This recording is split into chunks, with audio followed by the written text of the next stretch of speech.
आज मी बनवला होता हा मिक्स सगळे काही जे काही बिया आहे त्यांचा मुखवास। पण त्याआधी ना सकाळची स्कूलची तयारी मुलांची करून दिली। अनुच्या टिफिनसाठी त्याची आवडती कांदा पात बनवलेली होती, जी की सुकी त्याला खूप आवडते आणि आज होता त्याच्या स्कूलचा पहिला दिवस। सो सकाळी सकाळी सगळ्यांचा डबा बनवला, नाश्ता बनवला, हे सगळं आवरून त्यांचंही आवरून दिलं।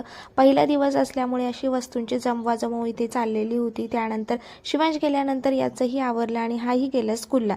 आता त्यानंतर मी हा मुखवास बनवायला घेतला, जो पचनशक्तीसाठी खूप जास्त आपल्याला फायदेशीर आहे। त्यानंतर हार्मोनल बॅलन्स असो आणि हेअर ग्रोथ असो या सगळ्यांसाठी, त्यामुळे सगळ्या प्रकारच्या बिया इथे मी एकत्र केल्या। त्यामध्ये लिंबाचा रस, हळद, मीठ घातलं, अर्धा तासासाठी भिजवून ठेवलं आणि त्यानंतर मस्त असं कढईत याला लो टू मिडियम फ्लेमवरती ना छान असं फ्राय केलं। आणि हा मुखवास जो आहे तुम्ही जेवणानंतर सकाळ संध्याकाळ दोन्ही टाईम खाऊ शकतात। भरपूर असे याचे बेनिफिट्स आहे आणि त्याचबरोबर ना असा बनवून ठेवला तर महिनाभर टिकतो।